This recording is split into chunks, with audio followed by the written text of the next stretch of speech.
안녕하세요. 네, 법원직 수강생 여러분들. 자, 미래인재고시학원에서 한국사를 강의하는 북한국사 최진우입니다. 자, 이제 2023년도 법원직 시험 다 끝났죠. 끝났고 1년 동안 시험 준비하시면서 아주 고생 많았습니다. 그리고 여러분들이 고생한 만큼 좋은 결과 있기를 바라고.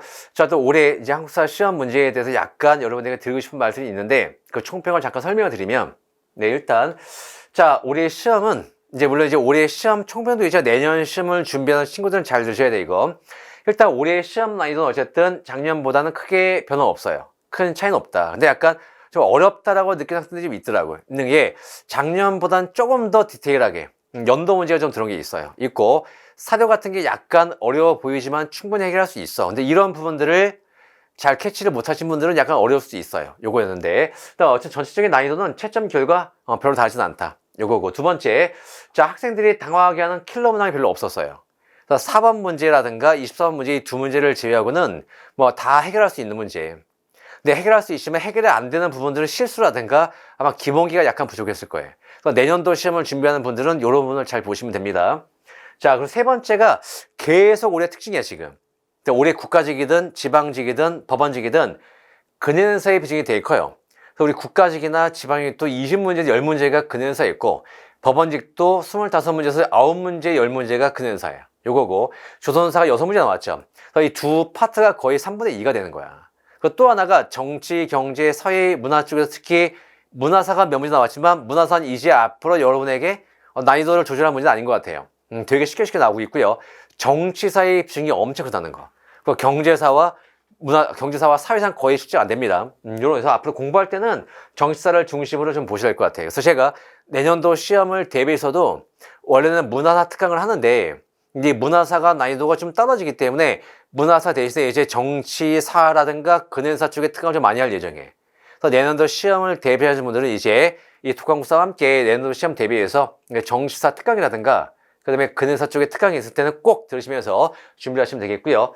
자, 네 번째가 단순 암기보다는 전체의 흐름, 그러니까 정치사에서. 그러니까 예를 들면 왕을 물어보는 문제 나오긴 나오는데 이런 식의 문제보다도 전체의 흐름을 물어봐. 그래서 고려시대의 정치사의 흐름이라든가 뭐 삼국시대의 흐름이라든가 뭐 근대사의 흐름 문제 있죠. 이런 흐름 문제를 물어보기 때문에 흐름을 꼭 기억하셔야 돼요. 그리고 거기에 조금 더 어려운 건 연도까지 간다는 거. 연도까지 문제가 나오기 때문에 이제 그 필요한 부분들을 좀 체크를 하셔야 될 것 같아요. 이런 문제고.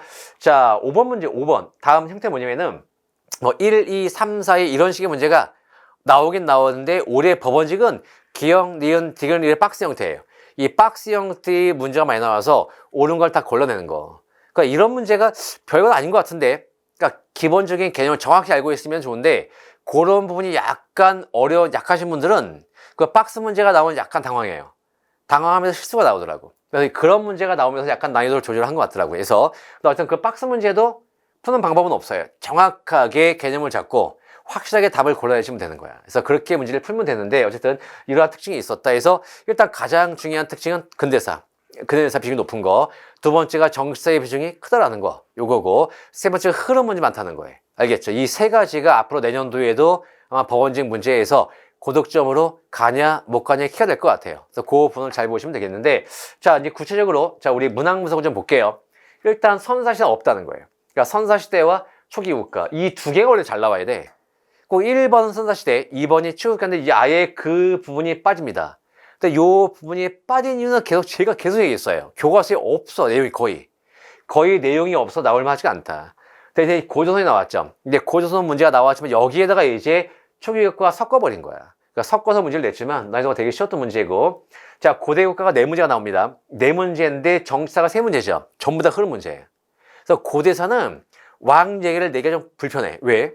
교과서를 보시면 돼요. 이 교과서에 광개토가 있고 뭐 장수 엄청 중요한 왕들인데 그 왕들의 업적이 지문은 그러니까 1, 2, 3, 4의 지문을 다 채울 수가 없어요. 그래서 그런 식의 문제보다 그 흐름을 보는 거야.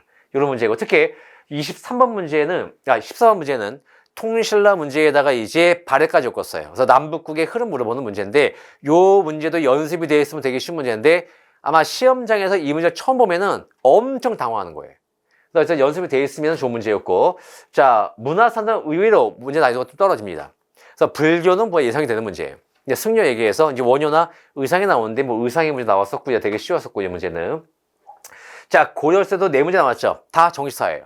그러니까 정치사가 나오면서 일단 고려 중기의 정치사의 흐름 문제인데 난이도가 최하로 가는 거. 이작의 난, 묘청의 난, 무신정변의 흐름 물어보는 게 있었고, 두 번째가 통시도죠. 근데 이 통시제도의 문제는 잘 봐요. 약간 암기식의 문제인데 법원직은 다른 직력과 약간 달라요. 뭐냐면은 그 내용에 용어라든가 단어를 바꾸는 게 아니야. 그게 아니라 섞어요, 시대를. 그래서 예를 들면 고려시대의 통치제도, 뭐 지방 통치를 물어보면서 여기다가 조선이라든가 통일신라, 발해걸 섞어버리면서 고려만 골라내는 문제야. 그러니까 여긴 단순하게 막 내용은 깊이 가지 마시고요. 시대 구분 잘하는 걸 연습하시면 돼요. 요거고. 자, 그 다음에 성종이나 왕건이죠. 왕들 얘기 두 번 나왔습니다. 고려 성종이라든가 태조 왕건. 이 두 문제가 나왔는데 뭐 난이도 어렵지 않았을 문제니까 넘어갑니다. 자, 조선시대를 봐봐요. 조선시대가 몇 문제? 6문제야. 정치사가 3문제, 경제사가 1문제, 문화사가 2문제인데 경제, 문화사는 되게 쉽게 나왔어요, 문제가. 그래서 예를 들면 우리 문화사에서 실학이죠. 얘기 나왔고. 근데 실학자 얘기는 충분히 우리가 준비할 수 있어요. 자, 조선 후기의 문화인데 제가 조선 후기라고 쓴 이유가 조선시대의 문화사 양이 엄청 방대해요. 근데 그 내용에서 법원직은 아주 지엽적으로 내용으로 딱딱 들어간 게 아니라 시대를 물어보는 거야. 이게 조선 전기냐 후기냐에. 그래서 우리 조선시대의 문화사를 연습할 때는 먼저 전기, 후기를 먼저 구분하신 다음에 그냥 내용 가는 거예요. 그래서 요 전기와 후기만 구분이 돼도 거의 문제 해결됩니다. 자, 경제는 세종 때 공법이었죠. 그러니까 연분, 구등법과 전분, 육등법 물어보면서 조선 초기, 그러니까 세종 때 경제활동 물어보는 거, 이런 것들 있었고. 자, 조금 어려웠던 게 11번 문제 수령 7사인데 그냥 암기야 이거. 학군, 농부, 간호사. 우리 외운 거 있죠? 그래서 학군, 농부, 간호사를 가지고 수령 7사를 다 골라내는 문제였고. 자, 사화가 4개 있죠. 무, 갑, 기울에서 이제 사화를 딱 찍겠는데 특히 성종이 연산군 때 윤씨 아줌마, 이 패비 윤씨 사건을 배경으로 갑자사화, 이게 나왔었죠. 그러니까 사화 구분하는 거야. 자, 근데 붕당 정치는 제가 항상 얘기하지만 어려운 게 아니다. 특히 앞으로의 붕당 정치 문제 진짜 쉬울 거예요. 왜냐면은 교과서에서 내용들이 아주 쉽게 구성이 돼요. 내용이. 그 다음에 물어보는 딱 3개야. 첫 번째가 분당, 갈라지는 거. 예를 들면 동인, 서인 갈라지는 건 이조 전랑. 자, 동인이 북인, 남인 갈라지는 건 정열이 무반사건, 정철이 건전지. 자, 서인이 노론소론 갈라집니다. 경신, 환국을 계기로. 자, 그리고 해쳐 모이는 게 영조 때, 이모화변 때, 벽파, 시파 이런 거예요. 그거 물어보든가 아니면 각 붕당의 특징인데 올해는 국가직, 지방직, 법원직까지 전부 다 남인 얘기예요. 그러니까 남인의 얘기가 나옵니다. 자, 그리고 이제 싸움이 나오죠. 싸움은 주로 예성, 논쟁이나 환국이 나오는 거야. 그래서 이제 올해 문제는 예성, 논쟁을 보여주면서 거기서 남인의 특징을 물어보는 거. 남인들은 주로 인조반정의 일부가 참여해요. 근데 인조반정 이후에 계속 여당은 선이지만 남인들이 정권을 잡은 게 2번 있어. 그래서 2번이 언제 우리? 갑인예송 때와 기사왕국이었다. 이게 문제였어. 요거였고. 자, 그리고 이제 근대에서 일제강점기 현대사를 보시면 내용이 엄청 많구나. 그래서 이 부분을 정리가 안 되면 앞으로 법원직이든 어느 직렬이든 간에 고득점에 합격이 힘들어요. 이거는. 그래서 우리 일단 근해사 쪽은 아주 탄탄하게 내용을 다져놓으시는데 좀 난이도가 있었던 문제가 뭐 독립학교에게 쉬웠어요. 4번의 근대사 연표 문제. 근데 근대사 연표에서 우리 수신사, 2차 수신사죠. 김홍식. 그 다음에 이제 을미읍이요. 이 2개를 보여주고 그 사이에 들어갈 내용들을 물어보는데 연도를 다 아셔야 되는 문제. 심지어 나철의 대종교까지 나오는 거야. 그래서 이런 식의 문제가 나오기 때문에 연도를 소리할 수는 없다. 특히 법원직은 꼭 명심하시고. 자, 일제강점기죠. 일제강점기도 시대 구분은 되게 쉬웠습니다. 뭐 독립운동하고. 자, 그 다음에 일제 침탈 과정에서 을사늑약 때 우리 의원 가영포 사정계. 그래서 을사늑약을 딱 기록고 앞뒤 사건인데 이거 순서 문제지. 그래서 의원 가영포 사정계를 딱 기억하시면 돼요. 요거고. 자, 조선어학회 사건 나왔었고요. 그래서 조선어학회 활동 물어본 게 있었고. 그리고 이제 역사연구원 백남원이죠. 그래서 올해는 백남원의 해다. 지방직도 백남원. 그 다음에 법원직도 백남원인데 조금 오답이 나온 이유가 이 백남원 딱 2가지예요. 뭐냐 우리 역사의 보편성. 자, 우리 역사의 보편성을 강조하면서 일본의 정체성론 반박해요. 2번째가 유물사관이죠. 유물사관을 토대로 정신적인 투쟁 방식을 강조하는 민족주의 사학을 까는 거야. 근데 정체성론이 뭔지를 모르는 풀 수 없는 문제. 그러니까 사료가 거기 나왔기 때문에 그래. 그래서 정체성론을 다른 말로 우리 봉건사회 절여론이다. 이걸 알고 있으면 되게 쉬운 문제였어요. 근데 그걸 놓치신 분들은 그 사료가 해석이 안 되니까 답이 안 나왔을 거예요. 그래서 기본기에 좀 주시하시면 됩니다. 이 문제고. 현대사가 무려 몇 문제? 3문제예요. 그래서 올해 시험 보러 가기 전에 학생들이 물어보더라고. 현대사가 보통 몇 문제가 나옵니까? 제가 한 2문제라고 얘기했어요. 근데 2문제가 넘어가더라. 지금 올해는 3문제까지 나왔는데, 일단은 현대사 연표 문제가 나왔었고요. 네, 그 다음에 김영삼 정부죠. 근데 요건 충분히 예상이 돼. 문민정부, 김영삼, OECD 가입하는 거. 요거고. 자, 24번에 이제 가장 어려웠던 문제.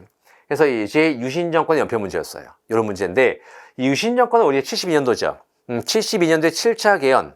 그래서 10월 유신 이후에 12월 달에 유신헌법이 확정이 됩니다.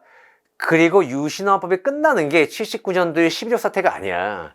11.25 사태로 박정희가 돌아가시고 대통령이 죽죠. 사고하고 그 다음에 12.12 사태로 전두환 노태우의 신군부 등장합니다.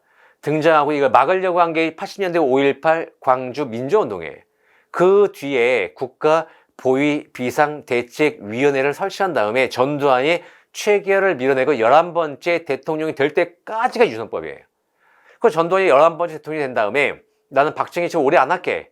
그래서 7년만 딱 한번 할게. 7년 단임의 간선제예요. 그래서 80년 10월 달에 8차 개헌이 이루어지면서 5공화국이죠.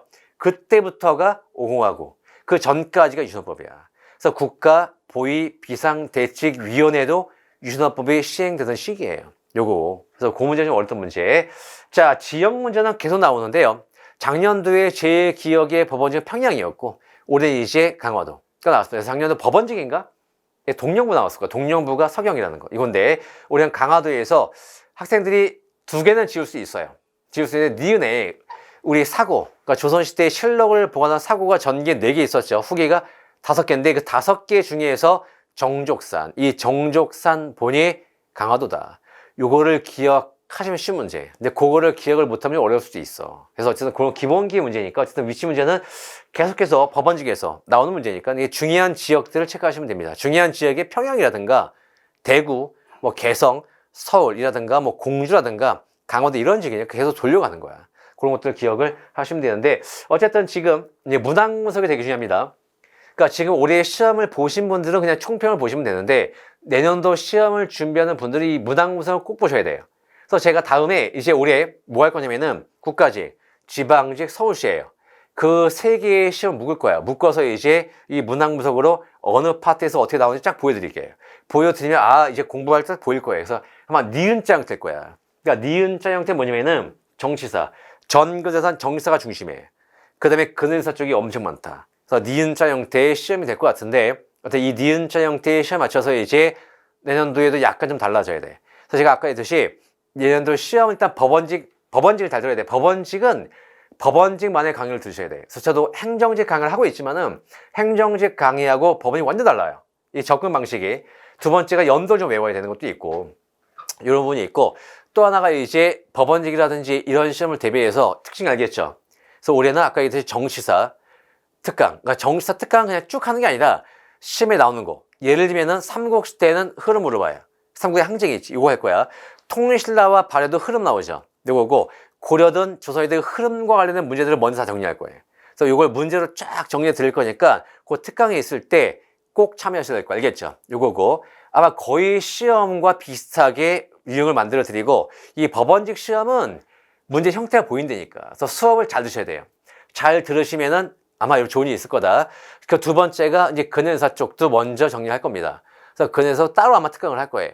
요 두 부분을 완벽하게 정리한 다음에 내년 시험을 준비하시면 돼요. 요거고. 그래서 이제 요렇게 해서 내년 시험을 준비하면 되겠고요. 자, 마지막으로 이제 우리의 총평을 보시면 아까 다 했던 얘기예요. 그래서 평이한 수준이었고, 그 다음에 정치사의 흐름 문제가 많았고, 그 다음에 정치사와 근현사의 비중이 컸고, 그 다음에 이제 경제사의 비중이 좀 줄고 있다. 그리고 이제 특히 킬러 문항이 별로 없다는 거예요.